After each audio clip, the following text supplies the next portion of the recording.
So, welcome everybody. My name's Skyler. I'm a senior security consultant here with Trusted Sec, and we had a really interesting year last year, and I'm here to talk about it. So, first of all, yes, I work at Trusted Sec. I've been in cybersecurity for about 10 years, and I've done everything from network and firewall security to digital forensics, both hardware and audio forensics, as well as I do penetration testing both on the defensive and offensive side. So I have two SANS certs. I have the GWAPT, which is the Web Application Pen Testers cert, and the GCFE, which is the Forensic Examiner cert. So additionally, if you don't already know, I produce the Trusted Sec's podcast, Security Noise, and I use a lot of my audio engineering to perform phone phishing engagements, which is what I'm here to talk about. So, what are we doing here? I'm not sure if you can see all of the stuff up there, but no, I'm not here to talk about how you can add a sweet mix to your pen test report. I'm not here to talk about the joys of producing a podcast. I will sort of talk about about using AI voice clones to hack bank accounts, but we'll also talk about how with the right preparation and tools, you can increase your odds of tricking a live help desk agent into resetting admin passwords. Now, this is going to be really fast. I practiced it in a 1950s, scroller. Side effects may include voice. So, am I using AI-generated images to illustrate the points made in this presentation? Sorry, hang on. Am I using AI-generated images to illustrate the voice or the points made in this presentation about the risks of dealing with AI from defensive and offensive perspectives? Additionally, highlighting two perspectives or experiences where I successfully compromised the bank accounts and using spoofed phone numbers and cloned voice prints. Yes, I am. All right. So, let's get into the first case study. A bank set up an IVR system that allowed members to register their phone numbers and their voices. And what that allowed them to do was to dial in to their mobile banking system and use their voice as a password to access and manage their account, transfer funds, things like that. The bank wanted me to assess their security mechanisms that they had in place to prevent other people from getting those bank accounts, which was spoofed phone number detection, voice print verification, and multi-attempt failure lockout, so enumeration evasion. So first, let's talk about how their IVR worked. And just as a side, I can't give specifics or show the awesome video that I recorded of hacking the bank accounts because I was poo-pooed by the client. So I can't mention anything about what they used. So, but if you don't know, IVR stands for Interactive Voice Response. And who here has used a phone to call a vendor or, let's get wild, your doctor? Show of hands. Used a phone? Cool. Awesome. So a lot of you know what I'm going to be talking about. The rest of you try and stay with me. When you call those numbers, more often than not, you're presented with menu prompts, vocal prompts. So for customer service, press or say 1. For prescriptions and tires, press or say 2. Para español, precio digital número 8. Things like that. This client had set up an IVR system that allowed their members to register their phone numbers and register their voice prints. Based on the voice print, it gives them a static phrase that will then capture it, keep it in their data bank, and then the next time that person calls, if it recognizes the phone number they're calling from, it'll pass on to the voice verification and ask them to repeat a phrase, and it should match with what they had stored, right? So if the wavelengths match, then it lets them in and they can control their bank account. Now, if the phone number didn't match, it will transfer them to a live agent, and that was outside the scope. We were not allowed to talk to anybody, in real life. So if the number's valid, it asks them to repeat a random word or phrase. Remember these air quotes for later. The voice verification software will then compare the spoken phrase, and if the voice print matches, they're allowed to manage the account. If it doesn't match, they get transferred. So that was the process for this client, but with IVR software, you can configure it any number of ways.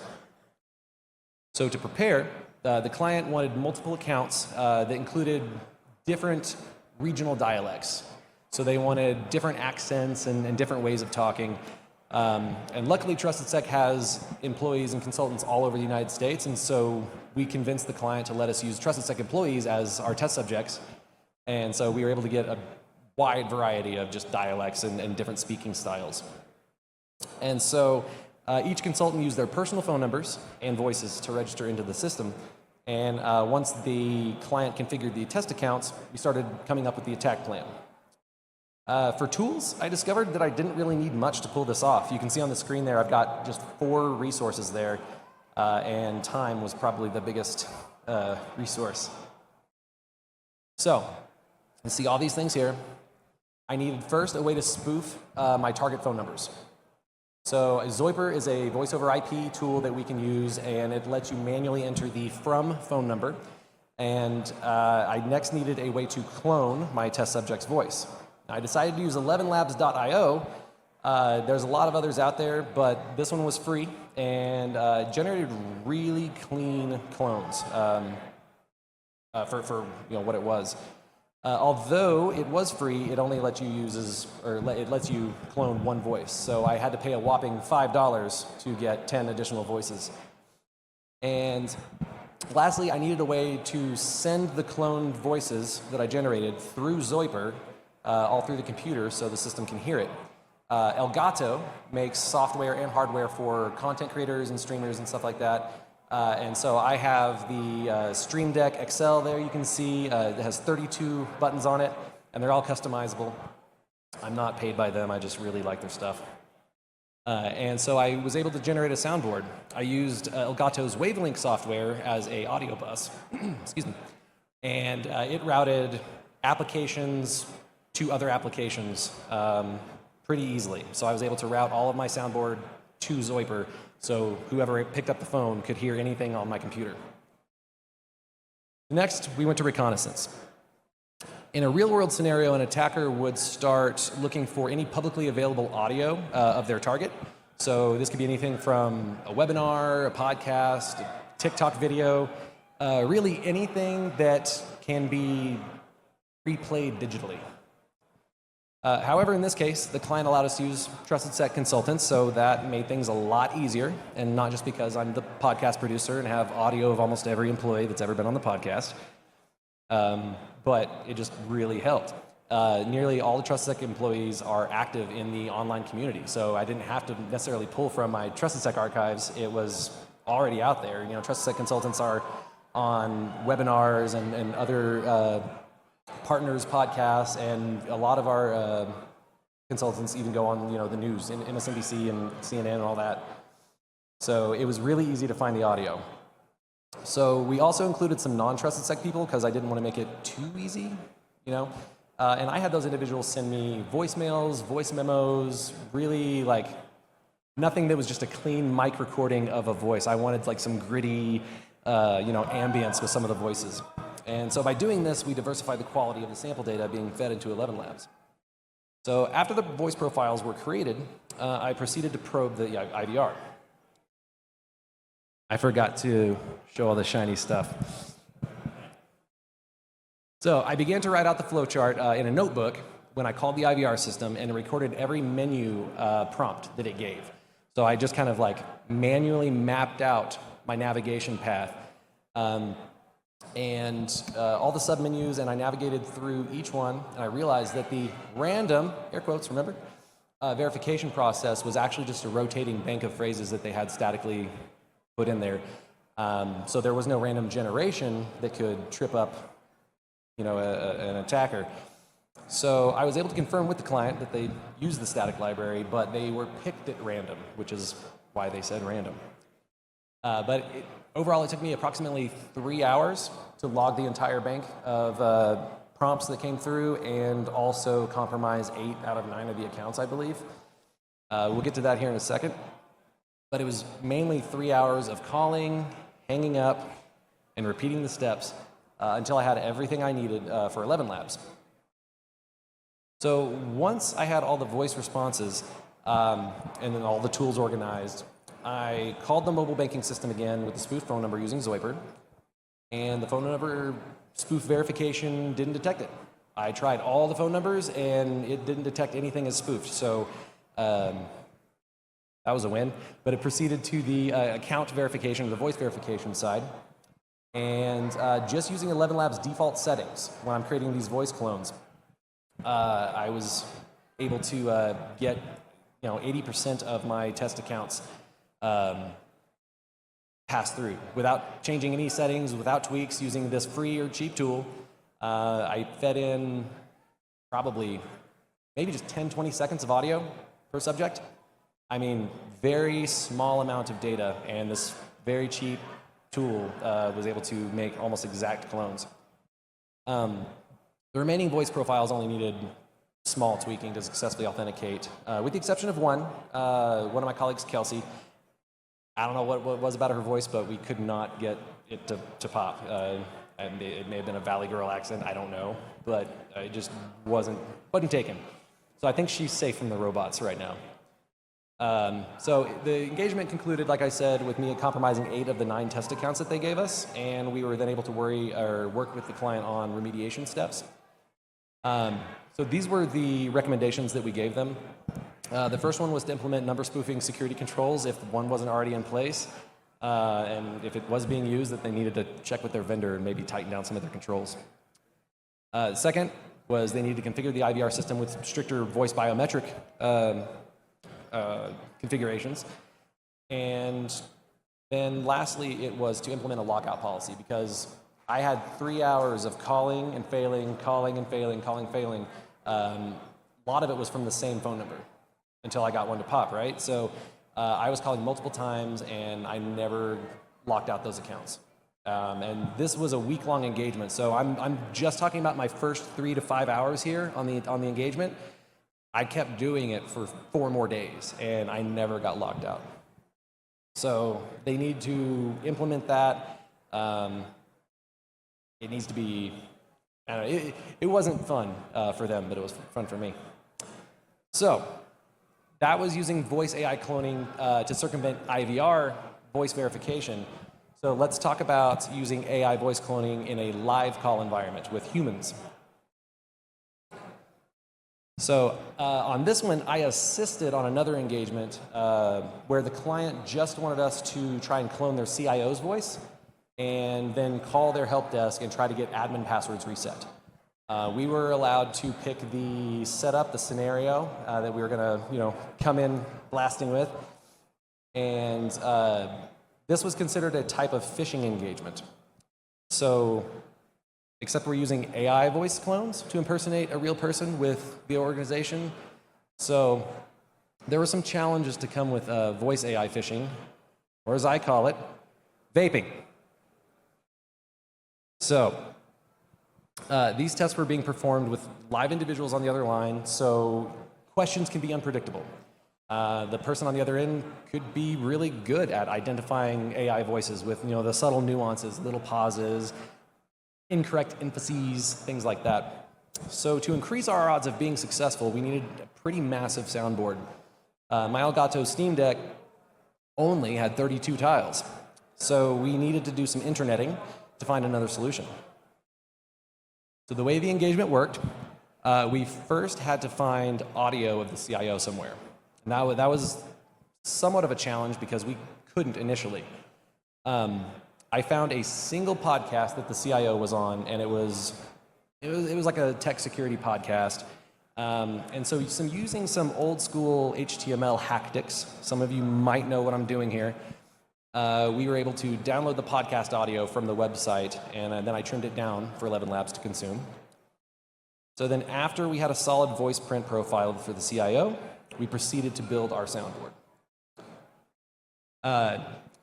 Not sure how many of you are familiar with this one, but this is Farrago, a digital soundboard, and it allowed us to configure up to 80 tiles that could be assigned to all of your keyboard keys. So I could have the entire soundboard hitting all of my function keys, spacebar, command, shift, all of that could be assigned to Farrago tiles. So I tended to organize the sound clips by category and temper. I'll give some examples here in a second, but first let me explain the menu of chaos that you see right there. The far left column of white tiles, they're informational clips. So these were responses like name, title, company name, address, things like that. The yellow tiles are statements with a sense of urgency or maybe gravitas. The greenish, tealish ones there, they're more firm statements of information. So no upward inflections, no weird pauses. It's like, yes, this account, admin123, things like that. The purple ones are responses. They were just kind of fillers, so yeah, sure. Just small little like in between words and vocalizations. And we also had some other stalling phrases like hold on please, and wait. The reason why I'm saying it is because again I wasn't allowed to play any of the audio that we generated for these engagements because they were the real voices. However, the orange and red ones, those tiles were more aggressive, maybe mildly threatening phrases. No offense to the C-suite, but sometimes executives can pull rank. And so with these tiles, we were able to create whole moods for the situation. And we started light. So with who we are, contact information. So like, hello, this is Mr. CIO. Hello, this is Mr. CIO at your company. My phone number is blah, blah, blah. And then we moved to the gravity of the situation where we're dealing with an active incident and I need you to reset these admin accounts. They've been compromised. I need you to reset the password in MFA like right now. And 11 Labs was really good about taking the prompts for emphases and really like getting some angry tones. So if the help desk didn't want to play along, we started to pull rank a little bit. So he got a little testy and was like, look, I need you to listen. I'm reading some of these quotes because they're some of my favorites. But like, this is an ongoing incident. There's no room for insubordination. You don't need your manager. I think you know who I report to. And one of my personal favorites is like, both your and my jobs are on the line. And it gets good. Stay with me. So lastly, if things go as planned, we also had ending pleasantries and exit phrases. So like, hold on, please. Okay, I think we got it. Okay, I have to get back to working on the incident now. Okay, bye now, And we had all these things. Like, so almost every single word was tied to a thing. So if I had to repeat a certain word out of our phrases, I could recall just that word, so it didn't seem too robotic. It took a lot of practice and a lot of dry runs with each other, me and Shane Jones, who were on this. And we tried to make sure that we had a response for virtually any help desk scenario that they would come at us with. So what would I need to verify if I was even suspicious of a robot calling me?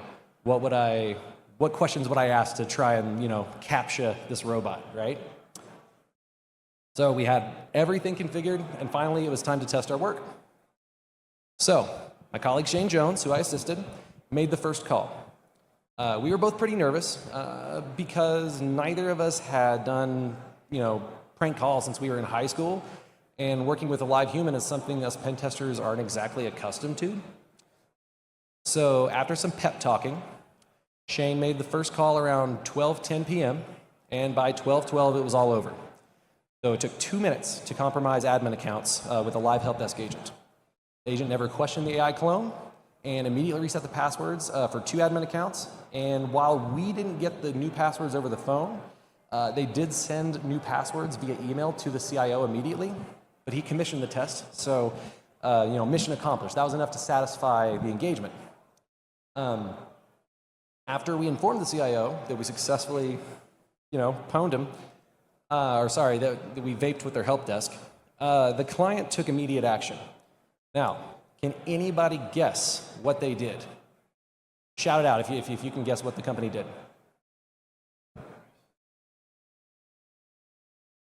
Almost as good, ma'am.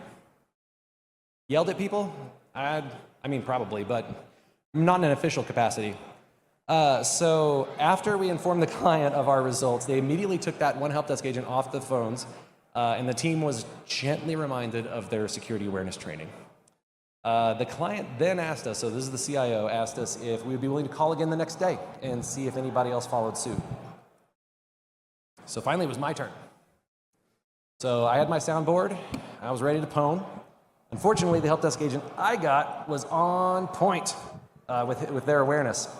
I started out relatively strong. I didn't want to tiptoe around. I just went right in for the kill, And so I started out aggressive, but if I'm honest, I fumbled the soundboard and I clicked a single tile 2 or 3 times, and so it started and then it stopped, it cut off, and then it's restarted again.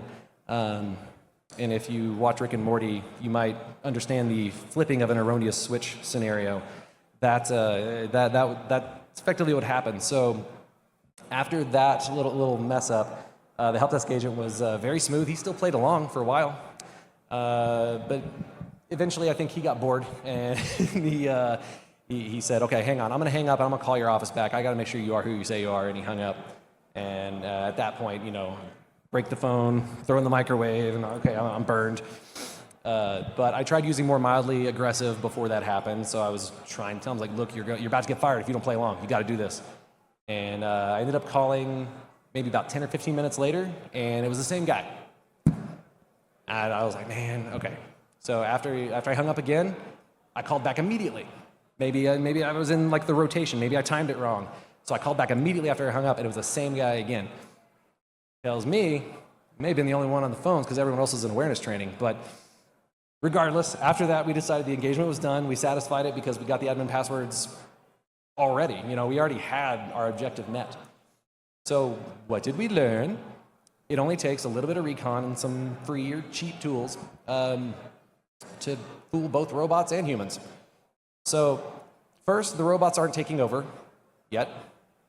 But joking aside, I believe that IVR software is valuable for being able to route calls and take client input.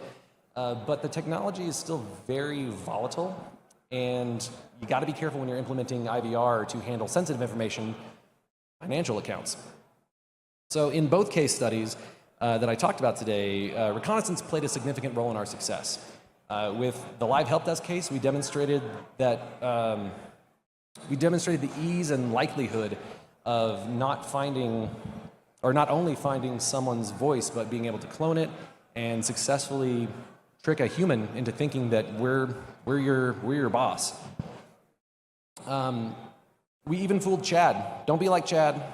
This is AI Chad. But while we were unable to trick a security savvy human, the point was that it only took one person. You can say, oh, we have these rock stars on our team. We've got all these people that know what they're doing, and they are just the best security-minded folks we got. But what about Chad? Got an intern. He's trying to learn stuff. Maybe you give him some admin privileges to kind of ease your light load, or lighten your load, and have him manage some stuff. Maybe he picks up the help desk phone one day. He's like, oh, I have admin. I can do that. I can reset your passwords for you. He tries to, show you what he can do for the company. It only takes one person. And so you have to be able to make sure everyone's on the same playing field with security awareness. But with this concludes my demonstration on the exploitation of AI, or exploiting AI, for biometric pen testing. Now, if you like the phrase vaping, I'm actually going to ad hoc this. I'm going to go back real quick. If you like that graphic, we actually printed stickers. So if you come to the TrustedSec booth, I will give you a sticker. It also has my socials handle on it. So if you want to ask me questions or reach out, if you need me to fake a voice, I do things for money. So legal things. Don't talk to me about Facebook accounts or anything like that. But here's all the tools I used, also with a link to my bio on the TrustedSec webpage. And with that, thank you all. Go back one? All right, yeah, let me go back. There you go. Yeah, feel free. Please take screenshots of that. We got a little bit of time, so I will answer some questions. Does anybody have a question? I see phones. What was my favorite part of the engagement? So my favorite part was the one that they said I couldn't use here in the presentation. It was kind of a hybrid of the bank account and the live action one. So when you're calling the IVR system, most phone systems that you call and they ask for a voice prompt, if you don't answer it right away, it'll be like, I'm sorry, I didn't catch that. And then it asks you the same prompt again, right? So I wanted to test how fast I was at typing and how fast 11 Labs was at generating a voice. Because before you download that voice clip, it lets you preview it. So I used the Elgato Wavelink audio bus to route the browser's audio into Voiceprints. Had 11 Labs up, had Voiceprints up. I made the call. It asked me to repeat the word or phrase, but I didn't have the clip in the soundboard. I typed it into 11 Labs while it was asking me the question. And I was typing, I hit generate, it's so scrolling, it's scrolling, it's scrolling. The second prompt comes on, I didn't quite get that. Please repeat this phrase.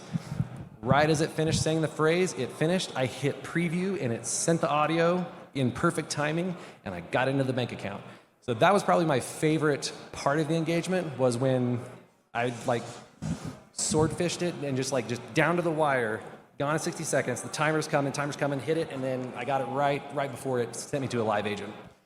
So that made me feel pretty good. Does anybody else have any questions? Yes.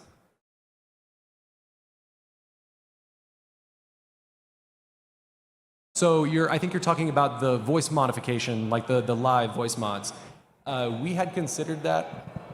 The constraints that we were being put on with the engagement, it didn't make sense for us to do that. But we have played around with it a little bit, and there's more to come. I'll just say, just keep an eye on our blogs and webinars and stuff. We're going to see some fun stuff probably in the next year or so. Anything else? Any more questions? No. Going once. Going twice. Awesome. Thank you guys very much for hanging in there with me. I appreciate it. Y'all have a good rest of your conference.